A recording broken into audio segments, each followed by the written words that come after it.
Hello, this is Morel Benard with the continuation of the story Wuthering Heights. And the last words were that by that means it could not fall to Mr. Heathcliff should Linton die. And by the way, please subscribe to Study Coach UK channel and please share the videos. So thank you. I will continue with the story of Wuthering Heights. Having received his orders, I dispatched a man to fetch the attorney and 4 more, provided with serviceable weapons to demand my young lady of her gaoler. Both parties were delayed very late. The single servant returned first. He said Mr. Green, the lawyer, was out when he arrived at his house, and he had to wait 2 hours for his re-entrance. And then Mr. Green told him he had a little business in the village that must be done, but he would be at Thrushcross Grange before morning. The 4 men came back unaccompanied also. They brought word that Catherine was ill, too ill to quit her room, and Heathcliff could not suffer them to see her. I scolded the stupid fellows well for listening to that tale, which I would not carry to my master, resolving to take a whole bevy up to the Heights at daylight and storm it literally, unless the prisoner were quietly surrendered to us.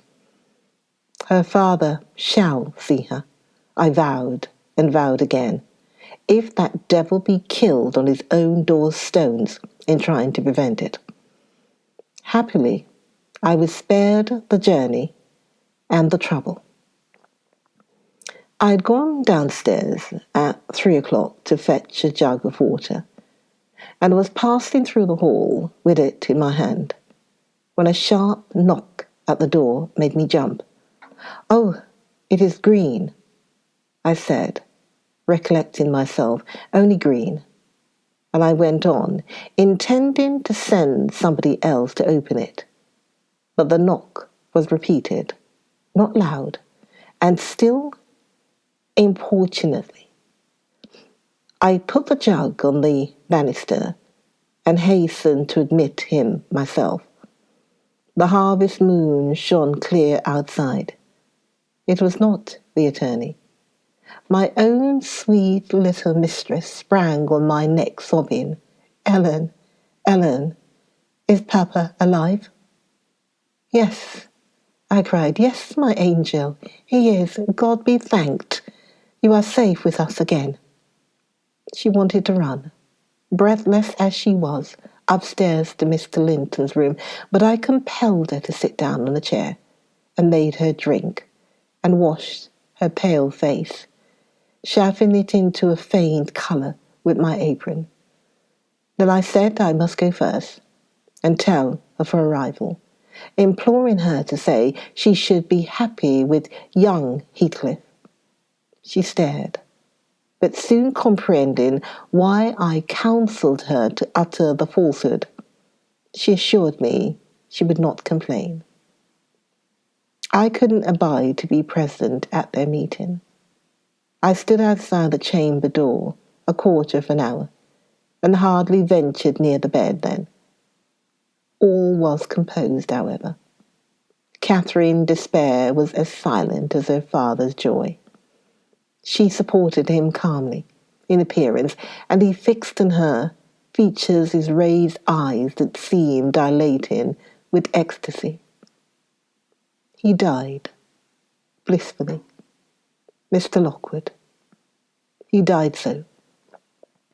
Kissing her cheek, he murmured, "I'm going to her, and you, darling child, shall come to us," and never stirred or spoke again, but continued that rapt, radiant gaze till his pulse imperceptibly stopped and his soul departed. None could have noticed the exact minute of his death. It was so entirely without a struggle. Whether Catherine had spent her tears or whether the grief were too weighty to let them flow, She sat there, dry-eyed till the sun rose. She sat till noon, and would still have remained brooding over that deathbed, but I insisted on her coming away and taking some repose. It was well I succeeded in removing her, for at dinner time appeared the lawyer, having called at Wuthering Heights to get his instructions how to behave. We had sold himself to Mr. Heathcliff. That was the cause of his delay in obeying my master's summons. Fortunately, no thought of worldly affairs crossed the latter's mind to disturb him after his daughter's arrival. Mr. Green took upon himself to order everything and everybody about the place. He gave all the servants but me notice to quit. He would have carried his delegated authority to the point of insisting that Edgar Linton should not be buried beside his wife, but in the chapel with his family. There was the will, however, to hinder that, and my loud protestations against any infringement of its directions. The funeral was hurried over. Catherine, Mrs. Linton, Heathcliff now, was suffered to stay at the Grange till her father's corpse had quitted it.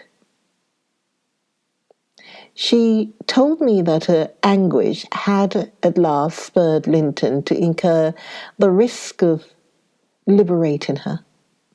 She heard the men I sent disputing at the door, and gathered the sense of Heathcliff's answer. It drove her desperate. Linton, who had been conveyed up to the little parlour soon after I left, was terrified into fetching the key before his father reascended. He had the cunning to unlock and relock the door without shutting it, and when he should have gone to bed, he begged to sleep with Harrington, and his petition was granted for once. Catherine stole out before break of day. She dared not try the doors, lest the dogs should raise an alarm. She visited the empty chambers and examined their windows, and luckily, lighting on her mother's, she got easily out of his lattice and onto the ground by means of a fir tree close by. Her accomplice suffered for his share in the escape, notwithstanding his timid contrivances.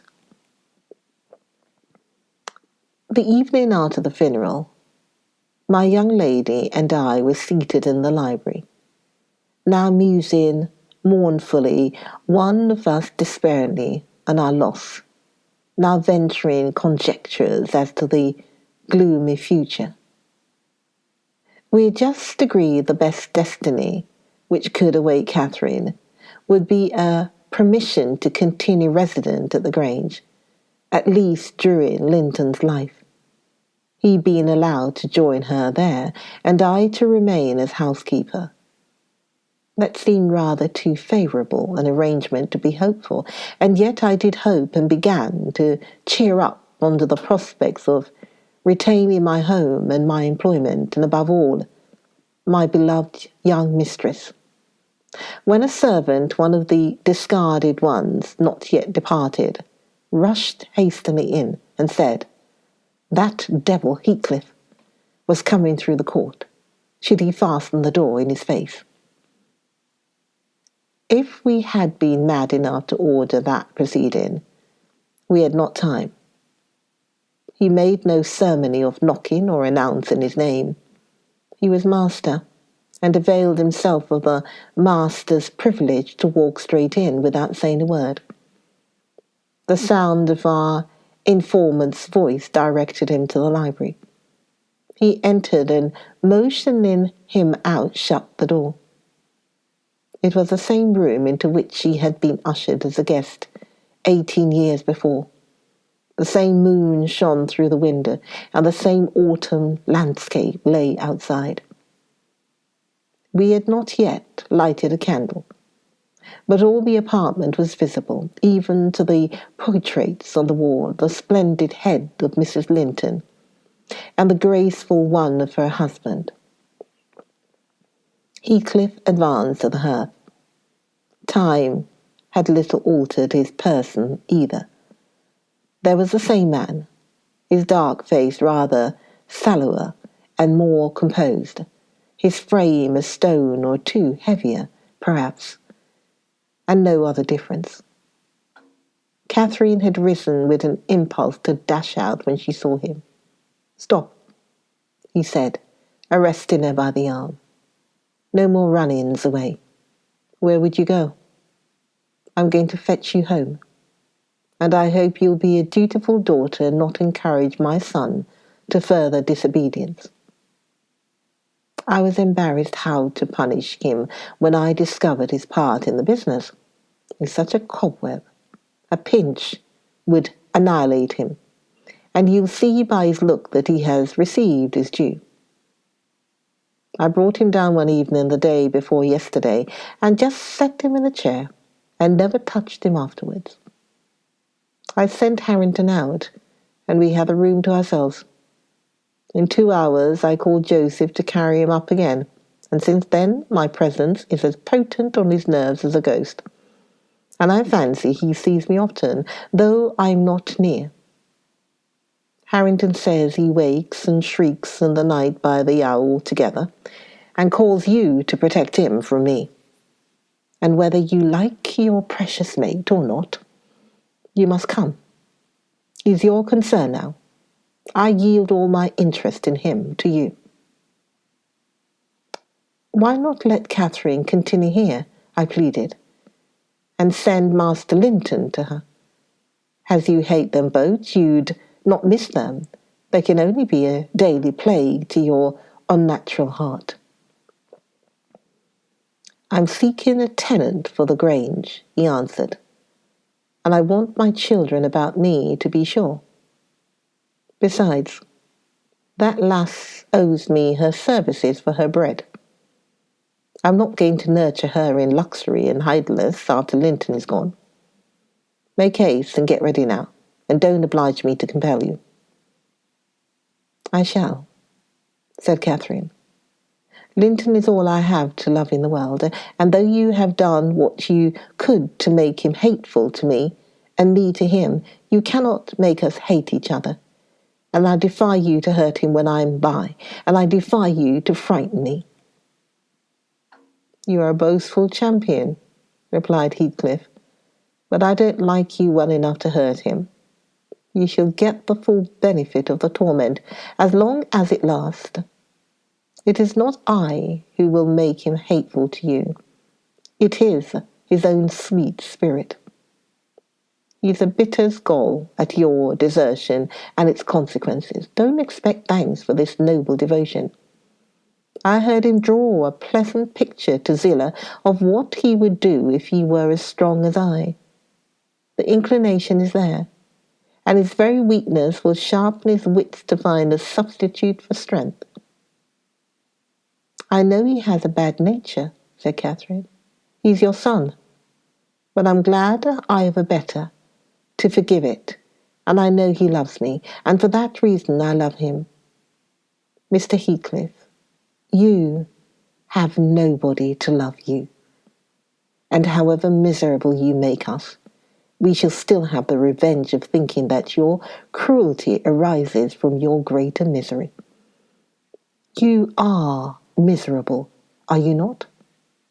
Lonely, like the devil, and envious, like him. Nobody loves you. Nobody will cry for you when you die. I wouldn't be you."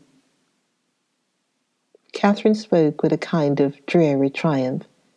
She seemed to have made up her mind to enter into the spirit of her future family, and draw pleasure from the griefs of her enemies.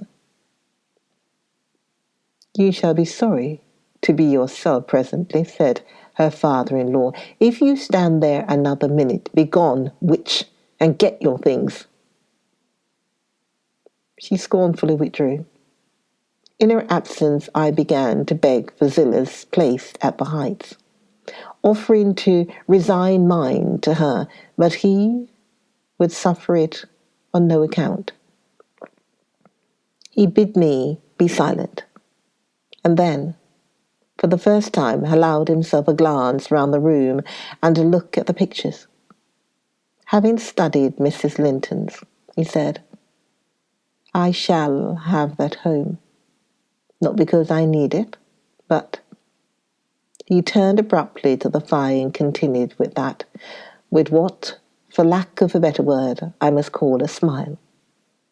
I'll tell you what I did yesterday. I got the sexton who was digging Linton's grave to remove the earth off her coffin lid, and I opened it. I thought once I would have stayed there when I saw her face again. It is hers yet. He had hard work to stir me, but he said it would change if the air blew on it, and so I struck one side of the coffin loose and covered it up. Not Linton's side, damn him. I wish he'd been soldiered in lead. And I bribed the sexton to pull it away when I'm laid there, and slide mine out too. I'll have it made so. And then by the time Linton gets to us, he'll not know which is which. You were very wicked, Mr. Heathcliff, I exclaimed. Were you not ashamed to disturb the dead? I disturbed nobody, Nelly, he replied, and I gave some ease to myself. I shall be a great deal more comfortable now, and you'll have a better chance of keeping me underground when I get there. Disturbed her? No.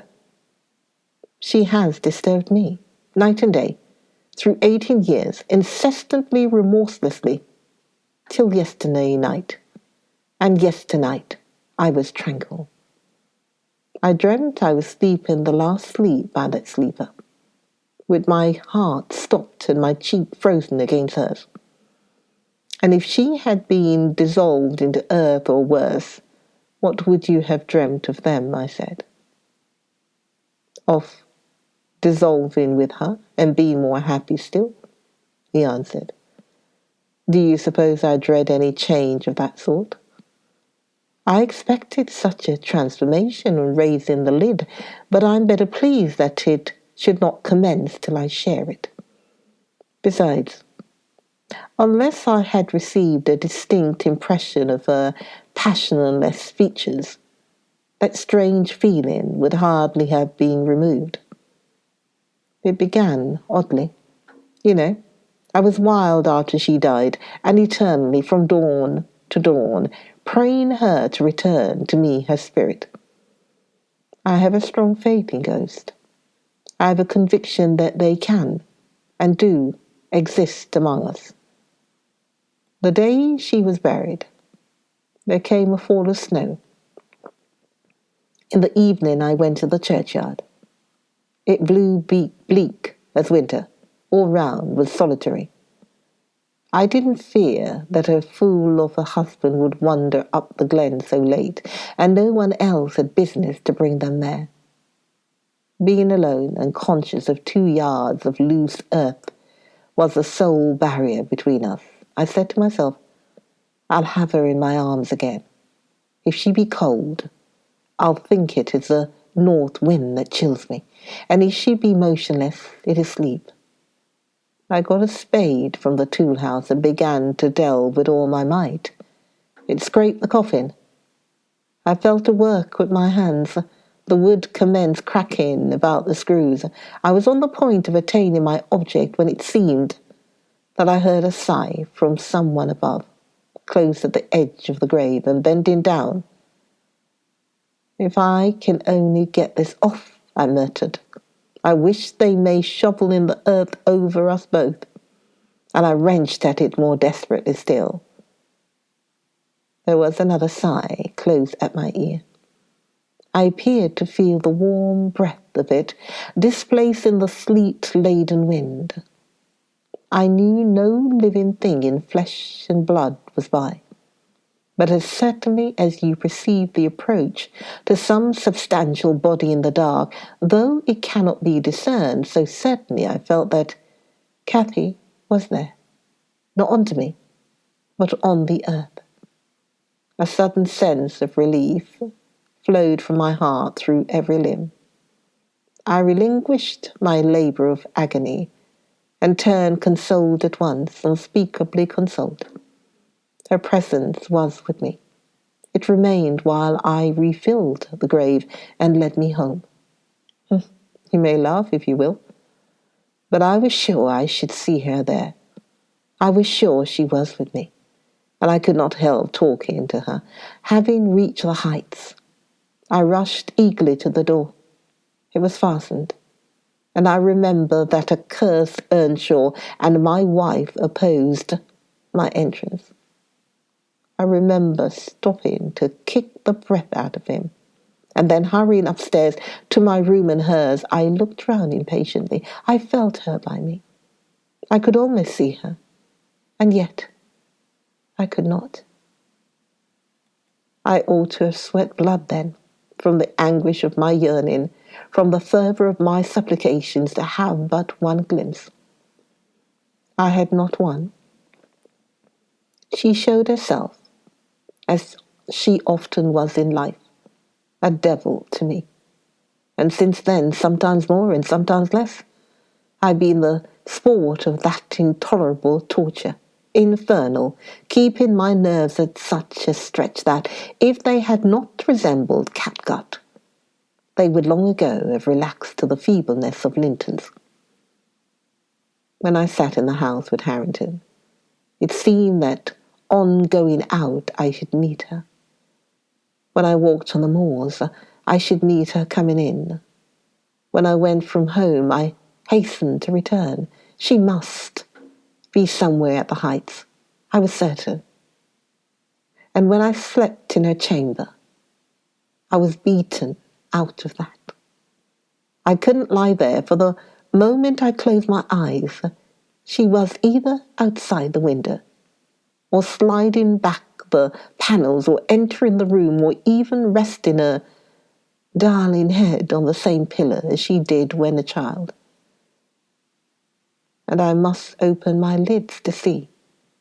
And so I opened and closed them 100 times a night, to be always disappointed. It racked me.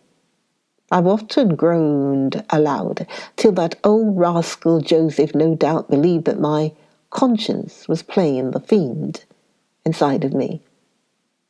Now, since I've seen her, I'm pacified a little. It was a strange way of killing, not by inches, but by fractions of hairbreadths, to beguile me with the spectre of a hope through 18 years. Mr. Heathcliff paused and wiped his forehead. His hair clung to it, wet with perspiration. His eyes were fixed on the red embers of the fire, the brows not contracted, but raised next the temples, diminishing the grim aspect of his countenance, but imparting a peculiar look of trouble and a painful appearance of mental tension towards one absorbing subject. He only half addressed me, and I maintained silence. I didn't like to hear him talk. After a short period, he resumed his medication on the picture, took it down, and leant it against the sofa to contemplate it at better advantage. And while so occupied, Catherine entered, announcing that she was ready when her pony should be saddled. "Send that over tomorrow," said Heathcliff to me. Then turning to her, he added, "You may do without your pony. It is a fine evening, and you need no ponies at Wuthering Heights for what journeys you'll take.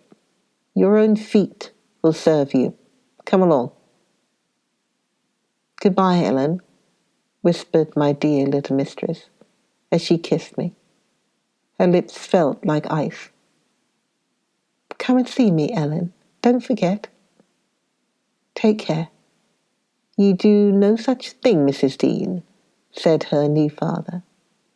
When I speak or wish to speak to you, I'll come here. I want none of your prying at my house. He signed her to precede him, and casting back a look that cut my heart, she obeyed.